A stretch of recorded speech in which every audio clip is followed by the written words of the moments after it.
स्वर निवेश।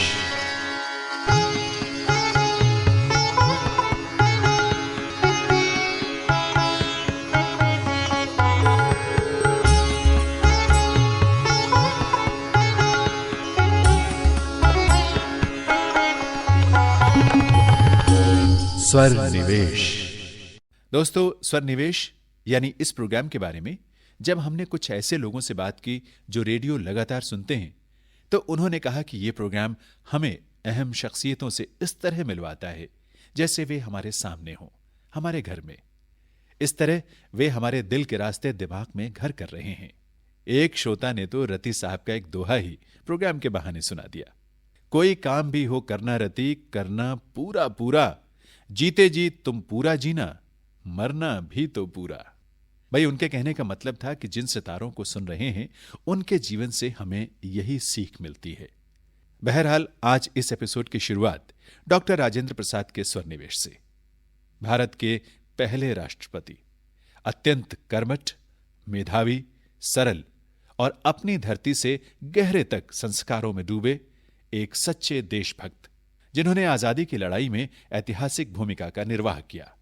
आइए सुने डॉक्टर राजेंद्र प्रसाद को। आवश्यकता इस बात की है कि हम साधनों को सुरक्षित रखें और मितव्ययता द्वारा कुछ चीज़ों के आयात पर प्रतिबंध, निर्यात व्यापार के विस्तार और उद्योग तथा कृषि के क्षेत्रों में राष्ट्रीय आत्मनिर्भरता में वृद्धि द्वारा इन साधनों का विस्तार करें।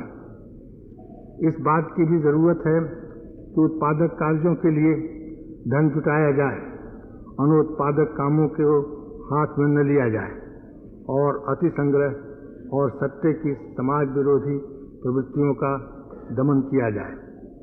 केवल सरकार द्वारा ही नहीं बल्कि जनता द्वारा भी प्रयत्न करने और सावधान रहने से ही इस काम में ठोस सफलता प्राप्त हो सकती है।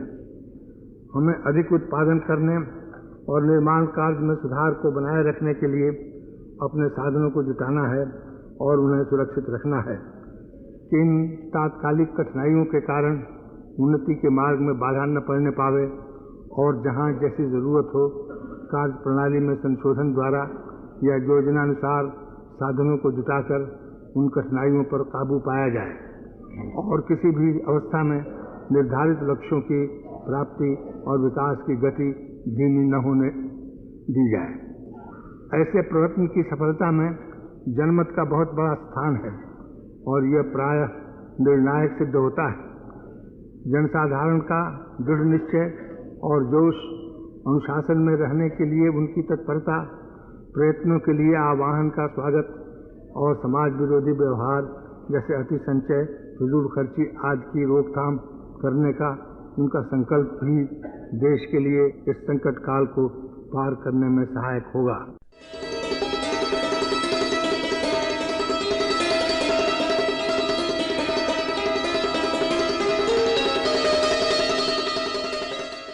दोस्तों, अभी आपने डॉक्टर राजेंद्र प्रसाद की शिक्षाप्रद तकरीर सुनी और अब वो आवाज जो हिंदी सिनेमा की जान है। एक ऐसा कलाकार जो वर्सेटाइल था, जिसकी नकल तो बहुत की गई और अब भी वो जारी है, लेकिन कोई उन्हें छू नहीं पाया। जी हां, ट्रेजेडी किंग दिलीप कुमार साहब। अगर अनारकली आजाद न की गई तो कैद खाने की ये रात अनारकली पर नहीं, अकबर आजम की सारी जिंदगी के मंसूबों पर भारी गुजरेगी। अगर दिल्ली इलाही को मेरे फैसले से इनकार है तो वो समझ लें कि बगावत हो चुकी। जिनकी बरगदी छांव में आज फिल्म इंडस्ट्री अपना मकाम ढूंढ रही है, तो थमकर और दिल थाम कर सुनिए ये जादुई आवाज। काम अगर पूरी तवज्जो से करें, और ये काम फिल्मी अदाकारी का हालांकि महदूद है। महदूद यूं है कि एक आर्टिस्ट जो है वो अपने किरदार भर तक का काम कर सकता है। यानी अगर आप एक फ़कीर का कोई किरदार अदा कर रहे हैं तो आप फ़कीर भर तक, उसकी फ़क्र और उसकी फ़कीरी तक ही आप अपना काम कर सकते हैं। किरदार से आगे बढ़कर और उसके कॉन्टूर्स और उसकी हुदूद से तजावुज़ करके इंसान काम नहीं कर सकता। और इस महदूद दायरे में भी मैंने अभी एक लफ्ज़ बरता था, मेरे ख्याल से, हाँ, खुलूस, कि उन जज्बात को और उस सूरत हाल को अपने अंदर उसकी एक एहसास की तहरीक पैदा करना, और उसको सबसे ज़्यादा कठिन, और दूसरा मसला ये था कि उसको अपनाना, इसमें देर लगती है और बड़ी जल्दी जल्दी काम इधर से ख़त्म करके उधर शुरू कर देने में मुझे बड़ी अड़चन होती थी, मैं हो नहीं पाता था। तो मैंने देखा कि आराम से, सुकून से काम अगर कम लें तो उसकी तरफ तवज्जो इंसान ज़्यादा दे सकता है। और फिर यह है कि बहुत ज़्यादा एक्सपोजर नहीं करना चाहिए अपने आप को। कहते ना, गालिब के हूर हो या परी, अगर गले का हार हो जाए तो ज़िंदगी अजीरन हो जाए। तो बहुत ज़्यादा भी लोगों के सामने आना एक नफ्सियाती तौर से भी उतना मुनासिब ये मौजू नहीं है।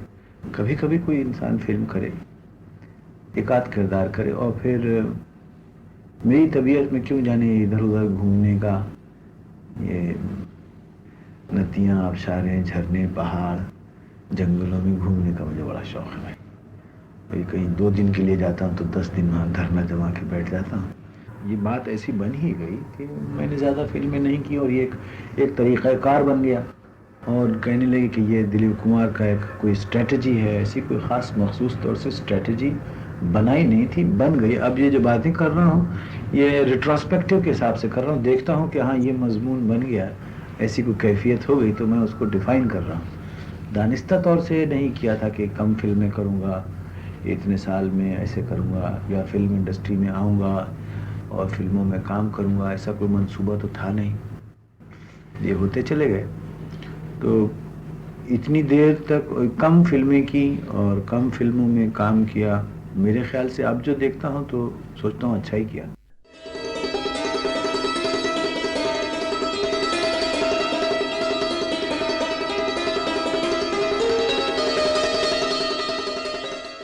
दोस्तों, इस जादुई आवाज का तिलस्म कोई भेद नहीं पाया।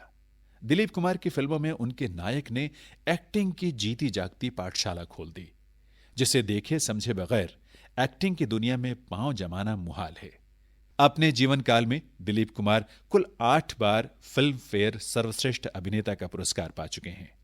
भारत सरकार ने उन्हें 1991 में पद्म भूषण की उपाधि से नवाजा था, और 1995 में फिल्म का सर्वोच्च राष्ट्रीय सम्मान दादा साहब फाल्के अवार्ड भी उन्हें प्रदान किया गया। आइए उन्हें अपनी यादों में भर ले। दोस्तों, हिंदी के आधुनिक साहित्य में जो नाम अचूक और अपरिहार्य है वो है सच्चिदानंद हीरानंद वात्स्यायन अज्ञेय का, पद्य और गद्य के सिरमौर। अगर उनकी कविताएं साहित्य के शीर्ष पर हैं तो गद्य भी। शेखर एक जीवनी याद आया ना? उनके लिखे का अपना स्कूल है और उनके फॉलोअर्स भी। आइए उन्हें सुने। मैं बुद्धिजीवी नहीं हूँ। अपने को बुद्धिजीवियों में मैंने कभी नहीं गिना, और शायद इसलिए कि मेरा संस्कार पाने का सारा जीवन जंगलों में या देहातों में बीता, इसलिए देहाती का जो बुद्धिजीवी के प्रति थोड़ा सा संदेह का भाव होता है, मेरा भी वैसा ही भाव बना रहा और अब भी है। बुद्धिजीवी वह जो बुद्धि के सहारे जिए, बुद्धि से कमाई करे। बुद्धिवादी वह जो बुद्धि की दुहाई देता रहे, तार्किक। और बुद्धिजीवी वह जो बुद्धि के सहारे जिए। अब ये ज़रूरी नहीं है कि बुद्धि के सहारे जीना सब बुरी तरह जीना ही हो, हालांकि बुद्धि से सभी तरह के काम लिए जा सकते हैं। वकील भी बुद्धिजीवी होते हैं, चोर भी बुद्धिजीवी होते हैं, साहित्यकार भी बुद्धिजीवी होते हैं, राजनैतिक व्यक्ति भी बुद्धिजीवी होते हैं, तरह तरह के बुद्धिजीवी होते हैं। इसीलिए मैंने कहा कि एक संदेह का भाव बुद्धिजीवी के बारे में मेरे मन में बना रहता है, और मैंने कभी ऋषि को या कवि को बुद्धिजीवी के रूप में नहीं देखा, आज भी नहीं देखता।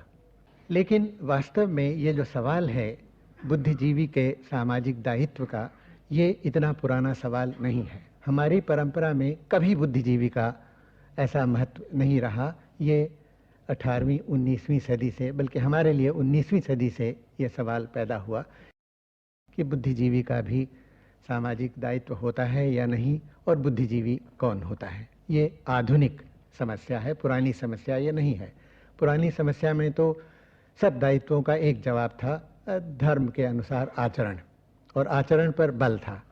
बुद्धिजीवी की बात तब उठी पहले पहल जबकि ये भी माना जाने लगा, और ये भी पश्चिम और आधुनिक पश्चिम की देन थी, कि बुद्धिजीवी वह है जो कि इस बात पर ज़रूरी तौर पर बल नहीं देता कि आचरण और विचार में एक रूपता होनी चाहिए। उसका आचरण उन विचारों से अलग भी हो सकता है। बुद्धि क्या कहती है यह वो बताता है, इसके प्रति समाज की चेतना को जगाता है। उसका आचरण कैसा है ये सवाल अलग है। ये दो अलग अलग प्रकार के मर्यादाएं हैं, दो अलग अलग प्रकार की कसौटियां हैं, और बुद्धिजीवी वह है जो सिर्फ ये बताता है कि बुद्धि ये कहती है, और अगर दूसरे उसके अनुसार आचरण करना चाहें तो ज़रूर कर सकते हैं, लेकिन बुद्धिजीवी से स्वयं कोई ये नहीं पूछ सकता कि तुम इसके अनुसार आचरण कर रहे हो या नहीं कर रहे। तो मैं समझता हूँ कि बुद्धिवाद नहीं और बुद्धिजीविता भी नहीं, सिर्फ बुद्धि का एक स्थान साहित्य की परख में भी होता है, और उस स्थान से हमें बुद्धि को नहीं हटाना चाहिए, लेकिन उसकी सीमाएं भी माननी चाहिए। शक्ति का मत गर्व कर तू उपशमन का कर, नहीं रूपाकार को उसमें छिपा है सार जो वह वर। अनुभूति से मत डर मगर पाखंड उसके दर्द का मत कर, नहीं अपने आप जो स्पंदन डसे तेरी धमनियों को। त्वचा की कंपकपी से झूठ मत आभास उसका, स्वयं अपने को दिखाने की उतावली से भर। गैर को मत कोच तू पहचान अपनापन, चुनौती है जहाँ तू अविकल्प साहस कर। यहाँ प्रतिरोध दुर्बल है सुलभ जय, सोच ऐसा साहसिक मत बन। अभियान में जिन खाइयों में कूदना है कूद, भरा है उनमें अंधेरा इसलिए मत नयन अपने मूंद। दीठ की मत डींग भर जो दिखा उसको बूझने की तू तपस्या कर। झाड़ मत पल्ला छुड़ा कर स्वयं अपने आप से तू झर।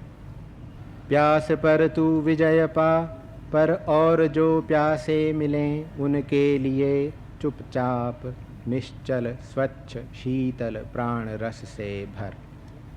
तू उसे देखे न देखे झर रहा जो अंतहीन प्रकाश, उसे माथा झुका कर पी। तू उसे चिन्हे न चिन्हे हो रहा जो प्राण स्पंदन चतुर्दिक गतिमान, उसमें डूब कर तू जी। तू उसे ओढ़े न ओढ़े व्याप्त मानव मात्र में है जो विशद अभिप्राय, तू न उससे टूट। भीड़ का मत हो डटा रह मगर दिग्विद पांथ के समुदाय से तू अकेला मत छूट। एकाकियों की राह वह भी है मगर तब जबकि वह सबके लिए तोड़ी गई हो। अकेला निर्वाण वह भी है अगर उसकी चाह सभी के कल्याण के हित स्वेच्छया छोड़ी गई हो। कहाँ जाता है इसे मत भूल, कौन आता है न इसको भी कभी मन से उतरने दे। राह जिसकी है उसी की है। कगारे काट पत्थर तोड़ रोड़ी कूट, तू पथ बना लेकिन प्रकट हो जब जिसे आना है।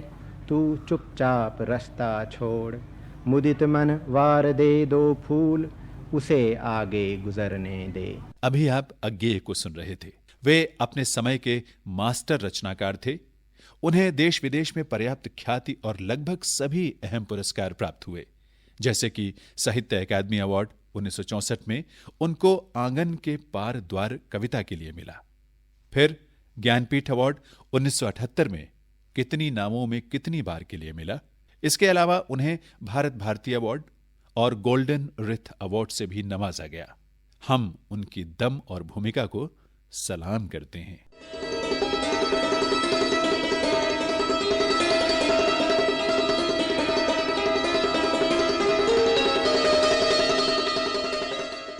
दोस्तों, ग्वालियर घराने के मशहूर गायक कृष्ण शंकर राव पंडित उन विरले गायकों में हैं जिन्होंने अपने घराने की बंदिशों को न केवल सहेजा बल्कि उन्हें अपने शिष्यों को सिखाया। उन्हें संगीत की तालीम उनके पिताजी श्री शंकर राव पंडित से मिली थी।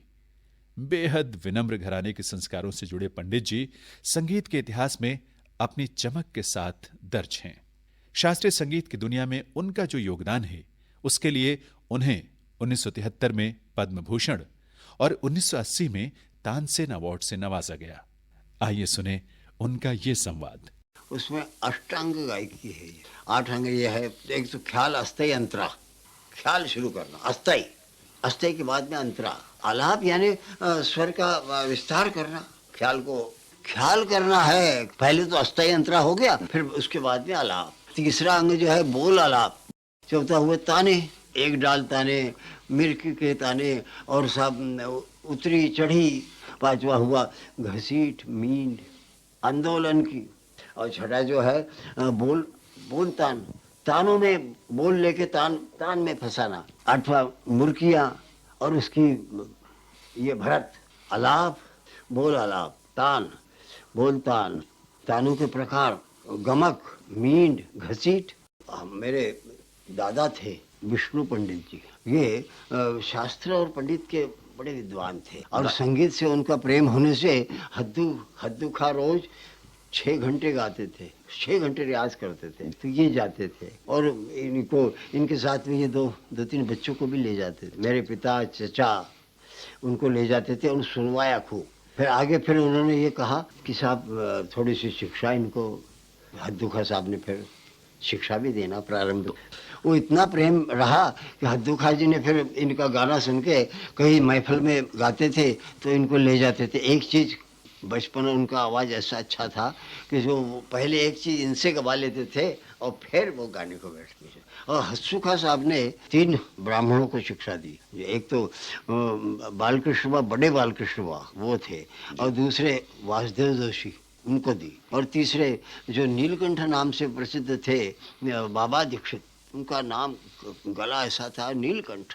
घर में पिताजी आते थे और निसार हुसैन खान साहब, फिर नत्थू खा, वो हद्दू खा साहब गुजर गए, फिर नत्थू खा के सुपुत्र निसार हुसैन खां थे। तो वो उन्होंने सुना महफिलों में जब गाना, वो कहेंगे भाई इसको हमारे सुपुर्द कर दोगे तो मैं इसको अच्छा गायक बना दूंगा।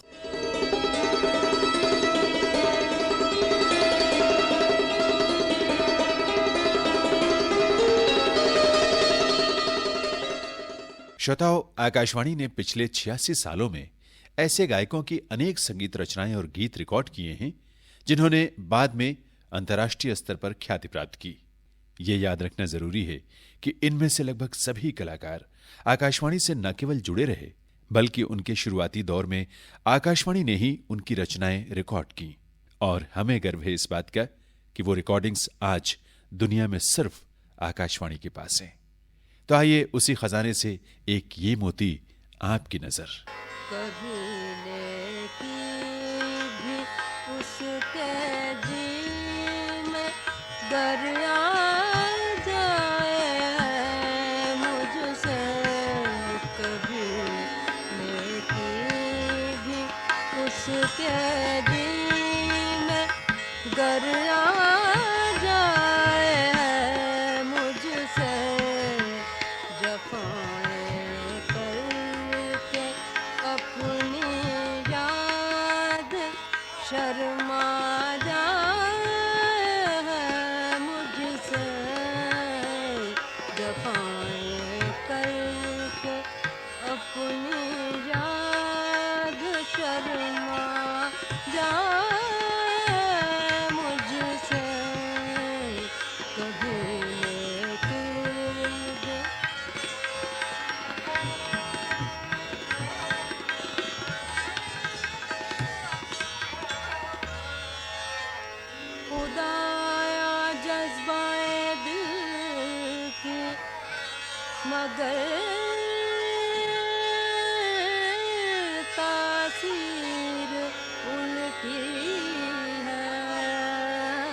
जज्बाए दिल की मगर तासीर उल्टी है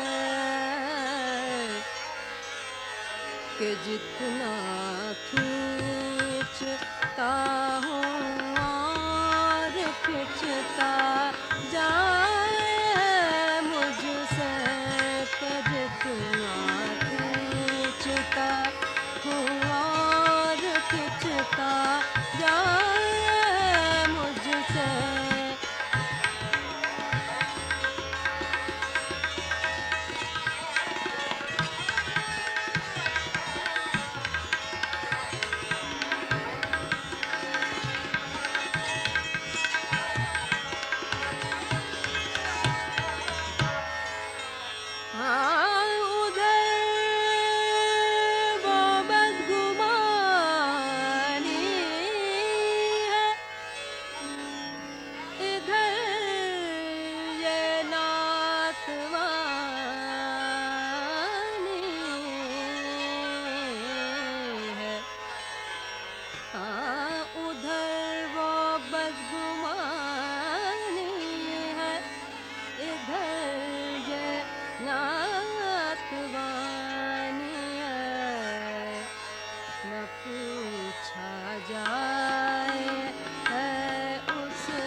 दोस्तों, अगले हफ्ते आप सुनेंगे डॉक्टर शंकर दयाल शर्मा, माला सिन्हा, जैनेन्द्र कुमार और विनायक राव पटवर्धन को।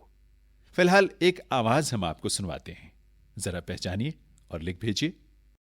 गाना मैं जरूर गाती थी और गाने के अभ्यास के लिए मेरे पिताजी ने टीचर जरूर रख दी थी, तो उनसे मैंने क्लासिकल गाने भी सीखे, राग रागिनी।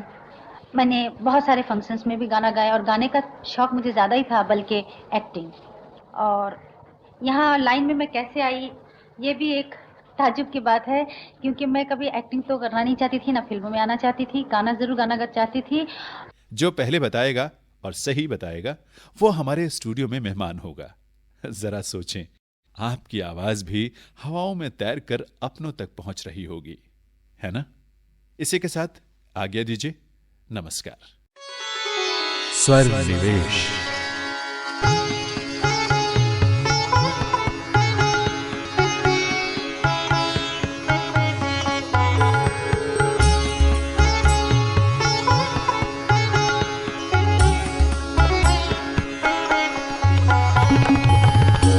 स्वर निवेश।